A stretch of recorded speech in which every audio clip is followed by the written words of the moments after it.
Thanks for coming. My name's Trisha Mason. I'm the Director of Service Learning in the Westbrook College of Health Professions. Really looking forward to presenting to you today the various opportunities that you can have here during your career to engage in service learning, and I'm excited to present alongside my colleague. Hi, I'm Kerry Dunn. I'm one of the faculty members in the School of Social Work, and I'm a giant Trisha Mason fan and a giant fan of service learning, especially here at WCHP, because you have an opportunity to do it with students and faculty from other professions, so it gets to be a true interprofessional experience. Great. So one of the things we'd like to do to get started is have a sense of who's here in the room with us, because that'll help us sort of know who you are. We just introduced ourselves. So if you could introduce yourselves, we're going to say your program. Raise your hand. How many PAs do we have in the room? Hopefully all of you, right? Isn't it required? How about social work? Yes, excellent. PT? Woo, nice representation. Do we have OT? Also very nice. Dental hygiene? There's some back there. Nursing? Yes. Pharmacy? Got a couple pharm students. Nurse anesthesia? Who am I missing? Do we have any dental students? Comm students, undergrads. I think we've pretty much covered it. All right, well, great, thanks. So, to get started, we have a little exercise. All right, so what you're going to do is you're going to find a buddy, just someone sitting next to you, and you can be in pairs or triplets. And we just want you to chat for a minute about any experience you've had doing service learning or volunteer work in other programs, through your church, through your college, wherever. So you're just going to talk to each other a bit about, so you're just going to talk to each other for a bit about why you did it and what you learned, what kind of project you were involved in, what you learned from it, what you got out of your service learning experience or other kind of volunteer experience. All right, so we'll just take a few minutes to do that.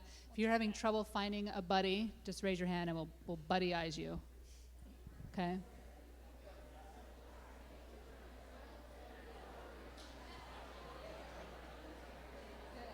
Great.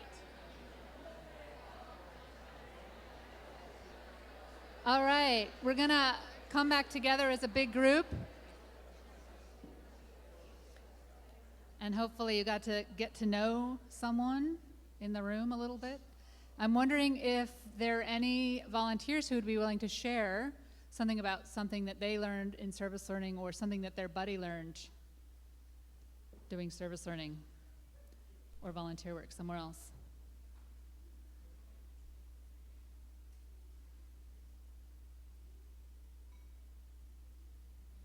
Oh, come on.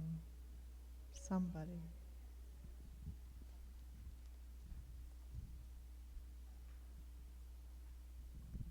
Well, I've served on several board of directors, and I've been a youth representative on those board of directors. And one of the reasons that I did it was for the youth, for my own children, and I've done it for like the past 17 years. And over that time, I've learned that as adults have looked as children as, well, their needs don't matter as much as adults, that I've fought for those youth, that their needs do matter. Yeah. And so I think that I just continue to advocate for their needs because they do matter just as much as an adult's. So doing service gave you an opportunity to do some advocacy and have an impact on people's lives. Yep. Yeah, nice. Anyone else? You can also report on your neighbor if they did something very interesting that you find fascinating. You can report on what they told you about.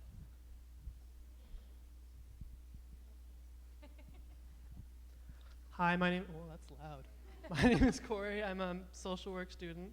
I just got done doing a year of service working with immigrants and migrants in California, and that experience taught me that despite these harsh times that they might be encountering in their lives, the joy on the children's faces was always present, and it was heartwarming just to see all that. Thank you.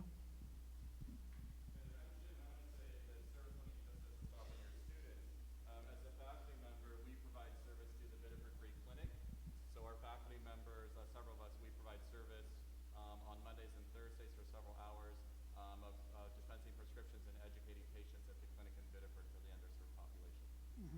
And how do you personally benefit from that? For me, I benefit professionally by keeping my skills up. Since I'm a faculty, I don't practice as much. And it actually gives us more time to work on our counseling. The patients there are actually much more respectful than patients who often have insurance who are very demanding and hurried. They know that they're getting a service and they're really respectful. So it makes me feel good that they actually want to listen and hear what I have to say, and they make the time. So part of the motivation in creating a program of service learning in the College of Health Professions is to encourage that lifelong service. So once you get into your careers, having these experiences outside of your clinical experiences in communities and cultures that are different from your own may inspire you to keep that going after you graduate, when you're in your own practices, that you want to continue that, and it's an opportunity to learn about what might really inspire you and spark that interest. So. Right, and if you think you're busy now and you don't have time to do some service, just wait till you're out practice, as a practitioner out in the world. So this is a good way also to figure out how you're going to balance that, right? How you're going to continue to do some service out once you're out as a professional. Any other volunteers that want to talk about any service that they've done or that their neighbor has done? Great.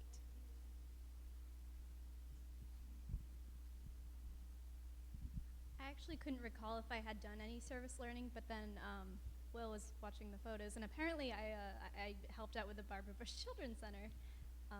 And that was a lot of fun. It was interesting to see all the children who are very sick and just try to make their day in a different sort of way, other than saying, oh, we're going to make you better. We're just trying to make them smile.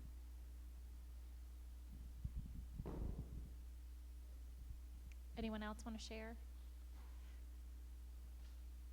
So part of the reason that we had you do this exercise is a lot of what we do in service learning is going into different communities, into different cultures, into different environments that might be different from your own.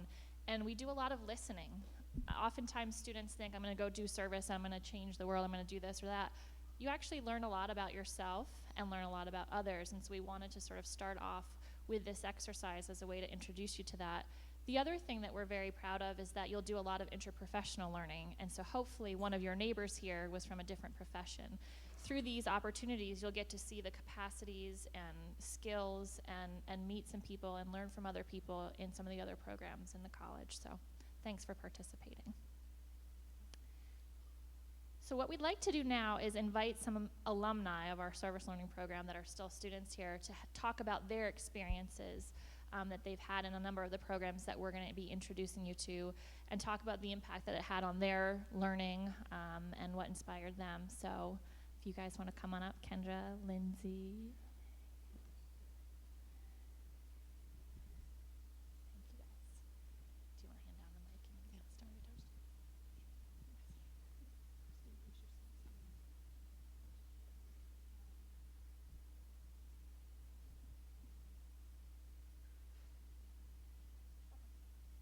All right, I'm Megan. I am a senior nursing student here on campus. Last year, I participated in the jail project at Cumberland County Jail, and we worked interprofessionally with PT, OT, social work, nursing, etc. Hopefully we have more professions showing up this year. But it was amazing to work interprofessionally, not only to see the interactions between us, but to see what they teach their patients. Because you can teach a patient education about their disease over and over again, but nursing has a main view on how this patient can be educated about it and taking it personally, and then PT, OT will teach them ways to change their living, etc. So just being a part of that and hearing what they do is amazing, as well as seeing the inmates is awesome as well. They welcomed us, and these people aren't uneducated like we think that they are. I only worked with men. These guys were overly intelligent, and they knew everything we were talking about. So I highly encourage you all to look into the jail project. Hi, I'm ELISA. I'm also a senior in the nursing, and I also participated in the Cumberland County Jail project last year. And it was hands down one of the most rewarding experience I've done at UNE so far. We spent the whole semester at working on projects at the jail. We first started with an orientation, and then we worked out of the jail with doing nutrition. And us nursing students were, we made a class, and we came a couple times, and we taught nutrition and what we thought how nutrition now can affect later in life. And it was really rewarding, and we got to practice our skills with what we were learning in class and teaching it. But we also learned a lot from the inmates, because I was blown away by how much they knew and how much they could give to us as well. So it was a really rewarding experience, and I highly recommend it for anyone who's thinking about doing a service learning project this semester.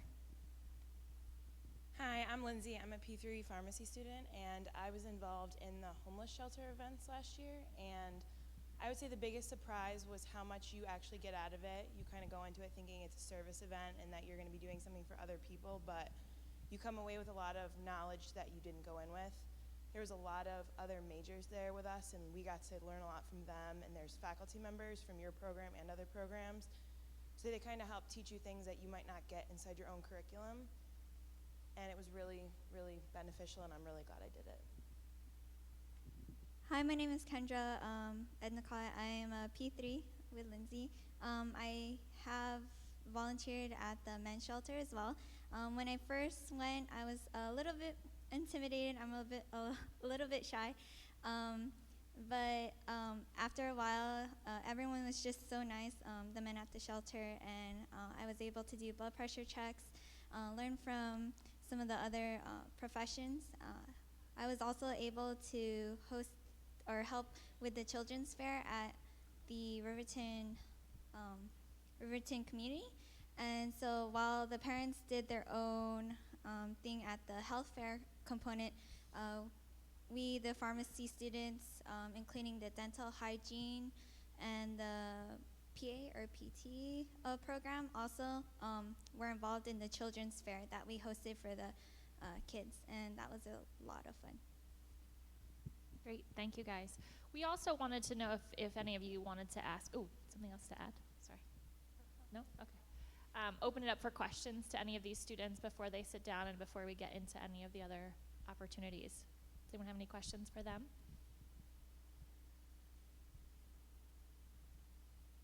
Well, great job, you guys. Thank you. Okay, so I'll just go through a little bit about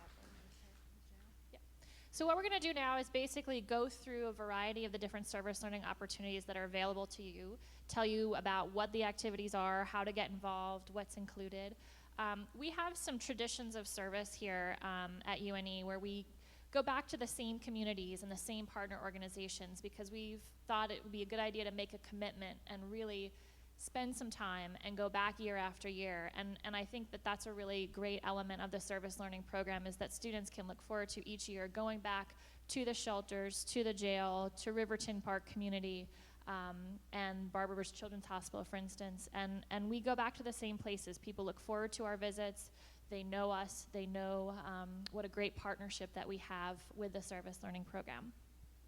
Last fall alone, just to give you a sense, just in the fall semester, UNE students did over 5,000 hours of service through this program. So it really has an impact on the community and is a great opportunity. So we want to give you exposure to different communities, to different cultures and people other than what you're used to.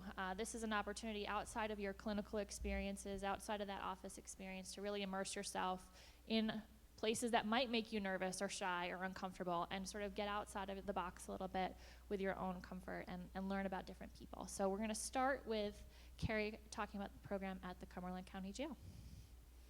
So last year was our first year at the Cumberland County Jail, and we had over 40 social work, PA, OT, nursing, and another program, sorry, involved. And how we did it was the students came into the jail. We have a planning group, a group of inmates and students that meet every week, and students involved in the service learning project would come in and meet with that group, meet with inmates, and design the projects together with the inmates, right? So working at the jail is an opportunity not only to sort of work with other professions and get some exposure to a marginalized population, but it's also an opportunity to learn what that's like, to work with targets of an intervention on the intervention, right, itself, and how that changes how we might think about the intervention. So this year, we're going to keep moving forward with the 3 projects we created last year, maybe tinkering with them as new people come into the fold. So the 3 projects we did was health education and exercise training and support groups. And we may come up with some new projects this year based on who's in the group and their interests.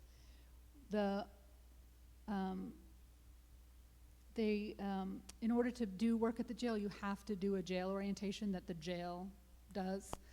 It's 2 hours, it's on a Thursday night, it's really long and not a lot of fun, but it's sort of, you can't do any work at the jail unless you do the orientation. So we have an orientation scheduled for September 26th from 6 to 8. And if you want to do any work at the jail this fall, you've got to be at that orientation. We've got 20 spots on that list. And we'll do another orientation in January. So if you're interested in getting involved in the spring, you can get on the January list. And we will have sign-up lists on our wiki space for the jail project. To get access to that, you just need to email Trisha.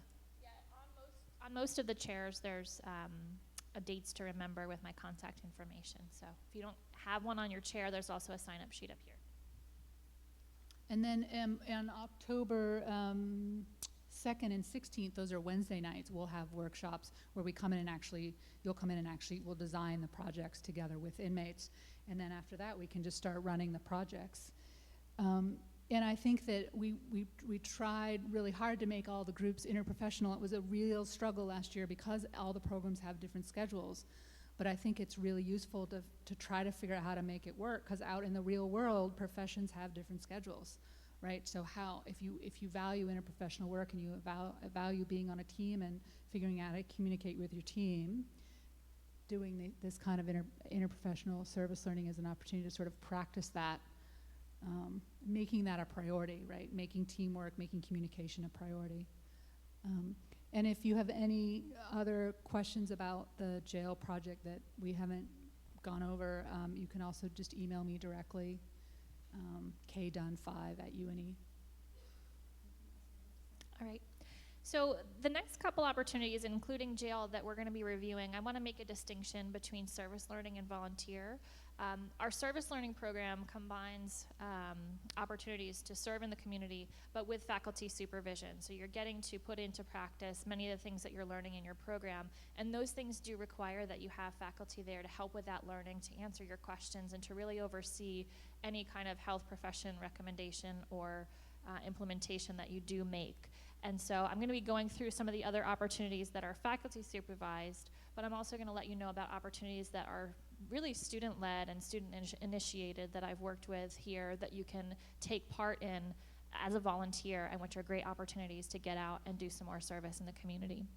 So you heard us mention the program that we have in the homeless shelters. We have a homeless health outreach where we go once a month to the Oxford Street shelter, which is the largest homeless shelter in Maine, as well as the Milestone shelter, which is a emergency wet shelter, meaning that is for people that are actively intoxicated. They also have a detox floor that we work with as well. So students in a variety of professions go once a month to this program. Space is limited. We only bring a handful, about 8 students each month to these places, and this is a program that has been going on for quite some time actually, and we have great relationship, and it's one of those things that really you can learn about the homeless population and sort of put past the stereotypes or bias that you might have by being able to just sit and talk one-on-one with someone. We do foot soaks, so if you're not a foot person, it might not be the program for you. But it is a very rewarding opportunity. I want to mention that for most of the faculty supervised service learning programs we do have required orientations, and that is to provide you with some context and some sort of background to where you're going, and give you some background and ideas about how to interact, some of the health concerns of the population. Even if you just attend some of these orientations, that in itself can be a learning experience for you. We have staff from the shelters, for instance, coming in to lead the homeless shelter orientation program. You can ask them any questions. They're very open. They're very committed to the population. And I think just that alone will be a great learning experience for you attending some of those orientations. So for the homeless shelter program, we have the orientation on September 30th here at noon. We also will be doing very exciting, what we hope will be an annual event in the Coleman Dental Hygiene Clinic. It's called Health on the Move, which is going to be targeted towards local seniors. There'll be opportunities to work in interprofessional teams to deliver oral health screenings, blood pressure, flu shots, some fall risk prevention, and that is going to be taking place here on campus on the 15th and 17th of October in the evening from 5:30 to 7:30. That'll be a really great interprofessional opportunity to do a health fair with some of your classmates, but also we have local organizations that we have partnered with. This will be the 4th or 5th health fair that we've done together with the Cumberland County District Public Health Council. So they're our leading partner on that, as well as the Southern Maine Agency on Aging. The other thing I want to let you know about that I help work on is our program in Ghana. We have a health immersion program that takes place in August in Sekondi and Takoradi, Ghana. There will be a larger presentation on that where you'll hear from the students and the faculty that participated, but be thinking if that's something that you're interested in. Oftentimes students worry the cost is prohibitive for them, but there are scholarships. So if you're interested in participating in the Ghana program, there'll be a presentation through IPEC on October 30th. I think that's right, for that. So those are our main sort of traditions of service learning that we have. Those are our largest programs. As we said, if you're interested, please do attend the orientations. Those are required for your participation. Space is limited, but again, we go each month. And the health fair that we're doing, there's many of those that take place. So if you miss your first opportunity, don't fret, there'll be many more. I did want to go over also a variety of volunteer opportunities that we have. We have a regular program at the Barbara Bush Children's Hospital.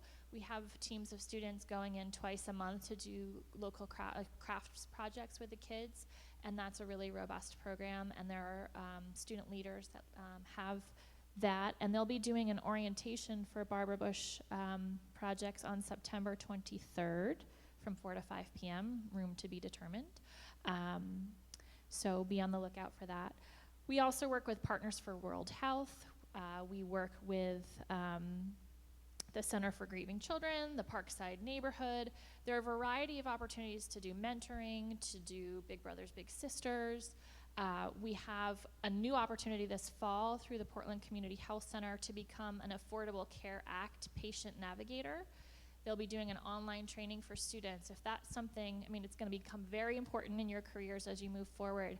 If you'd like to learn more about that and become sort of a teaching expert on that, the Portland Community Health Center is offering an opportunity to become trained as a navigator to help enrollment. So that's a really great opportunity. So there's lots more. We could go on and on. Oh, okay, great.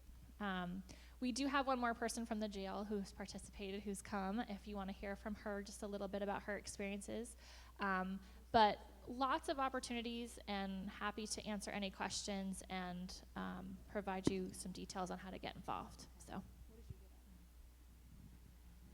All right, so my name's Kristen, and I've been participating with this for quite a while. I guess it's been just over a year now. And I think the most for me is that it's been like direct learning, like on the spot program development kind of as well. So it's been both micro and macro direct experience.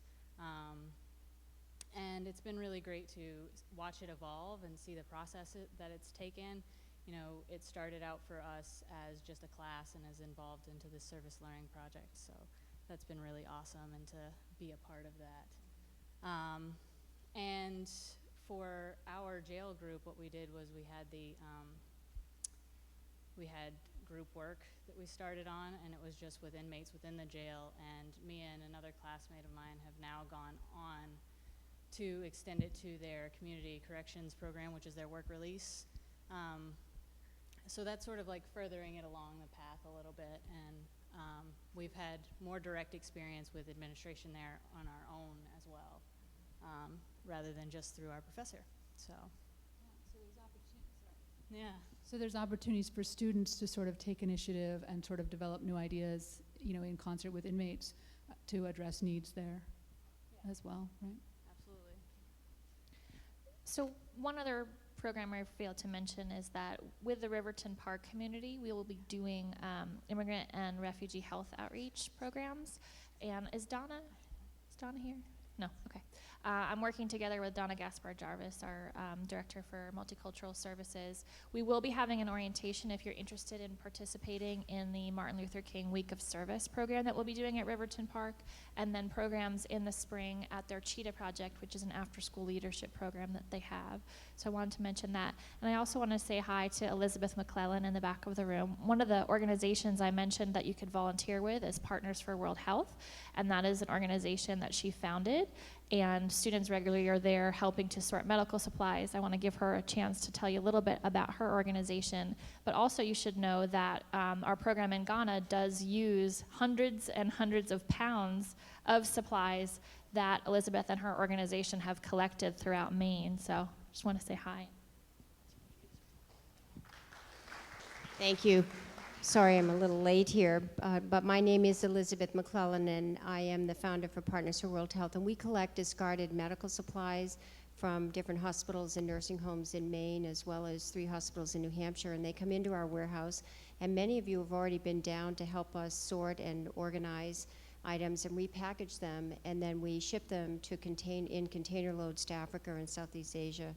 And we also provide medical mission trips where we take nurses, physicians and physical therapists, occupational therapists to different parts of Africa and Southeast Asia on our medical mission program. And we take students as well, nursing students. We're looking forward to developing, taking PT students, OT students, and we had a group of PT students this summer that helped to sort out all of our small orthopedic equipment, I might add, down at a warehouse on Preble Street. And if any of you are here, thank you very much. And if any of you would like to come and do that, we'd love to have you. And one other thing I wanted to mention to Trish is that we are bringing some of our Bangladesh friends that are coming on September 27th, that are physicians and people with the government that are going to be at the UN Summit in New York. And they're coming to Maine on the 27th to speak at Maine Medical Center at 1 o'clock in the afternoon, and it's free and open to the public. So if anyone's interested in coming and learning about Bangladesh and their government and healthcare, we'd love to have you. Thank you. Thank you. So as you can see, we've got lots of partners, we've got lots of opportunities. It just really depends on what you are interested in, what really you'd like to try. You can go to one thing, you can go to another thing, you can participate in many. I just encourage you to try it. I encourage you to sort of look outside yourself a little bit. Oftentimes students surprise themselves when they participate. We put some quotes up on the board about what students have learned, not only about themselves, but about the community, about other professions that they're working together with as part of this program. So, do you have anything else to add? Or? So now, I'd like to open it up to questions. Again, we've provided a lot of the important dates to remember on the cards that you have in your seats. If you didn't get one of those cards, I have sign-up sheets up here. Please do even just attend the orientations. Again, they're learning experiences in themselves. The jail is limited to 20 again. Our homeless shelter orientation, our Barbara Bush program orientation, those are larger open opportunities to attend, as well as our immigrant and refugee outreach. So any questions we can answer for either us, the students that have participated?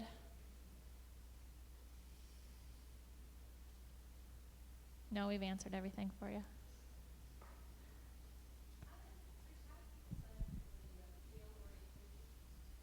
So that they should email either myself or Kerry.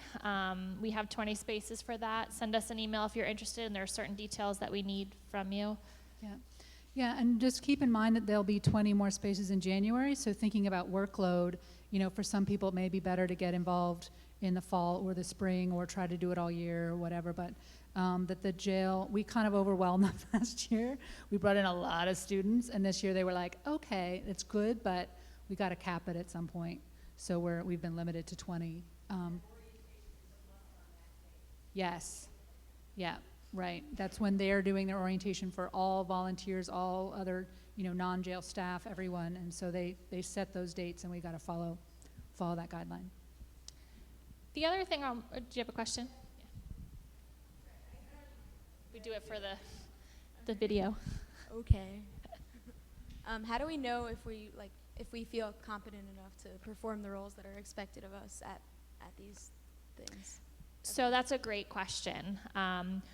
That's one of the reasons that we make sure that we have faculty supervision at these activities. And that's something to discuss with your faculty member that'll be going with you. Also at the orientations, you can ask some questions. You know, get yourself more comfortable with what you'll be doing while you're there. Get yourself more comfortable with the population. You know, I'm happy to refer any questions you might have to faculty, or I can answer any questions myself about the types of activities students do. You know, it's not very invasive. A lot of what we're doing is having conversations. You know, we're talking with people, we're educating people, we're really just working together and learning about each other. So you're not going to be performing any kind of major surgery. Although occasionally when there's toenails that are clipped at the shelter, that can sometimes seem like major surgery. I'm wondering if any of the alums have anything Yeah, to say yeah, that's a great. Any of you have any thoughts on this question of whether you were ready to do this?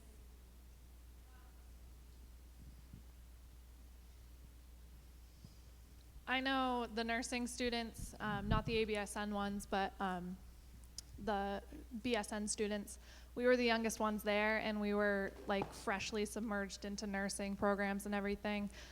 So just listening to our classmates and colleagues and peers in the other professions, we all had each other's backs. If somebody didn't know about something, somebody else knew exactly what the inmate was talking about, et cetera. So don't feel intimidated and just go in with confidence. That's a great question, though, and you'll have a team of students that will be there to support you in these activities as well, which is, I think, gives students a lot of confidence when they're working with peers, not only in their program, but outside. Other questions? Yeah, are people concerned about any other barriers to their participation in the service activities? One thing I will tell you is that I love working with students. I love visitors to my office. I love working with student groups. If there's something that either a group of you would like to do together, or if there's something within your program that you'd like to do, if there's organizations you want to reach out to, a lot of our sort of traditions of service come from students. This is a fairly new program. It is in its third year, and we have a wide variety of things that we're doing, and a lot of that came from student initiative of just coming by saying, I'm really passionate about working with the Barbara Bush Children's Hospital. How can we start a program there? I am happy to facilitate that and work with you either as an individual, as a group of students, as an interprofessional team of students. I'd be really excited to get some fresh ideas and some fresh projects and organizations that we can work with. So if there's something here that really doesn't ignite your passion to serve, let me know what does, and I'm sure there'll be other students that will want to join you. Any other questions? Just on this question of like sort of are we ready to do this? I mean, I think that people seem scarier than they are, right? And wouldn't you say that that first day going into jail was a bit concerning, but the second day was not? The idea was scary. The idea is scarier than the, right? Yeah. And I think the same for the homeless shelters. I think students aren't sure, especially in our detox shelter, they're not sure what they're going to encounter. Sometimes, you know, but we make sure that you are protected. The staff at both of the shelters is very vigilant. They are right there with you. They know these people very well. They respect them a lot, but at all costs, they're making sure that your safety and your general being is in a safe, protected environment. So I do want to reiterate that point. And I think if you come to the shelter orientation, you'll find that is a top priority for the staff as well. Great. Well, thanks everyone. Appreciate your time. Hope to see you.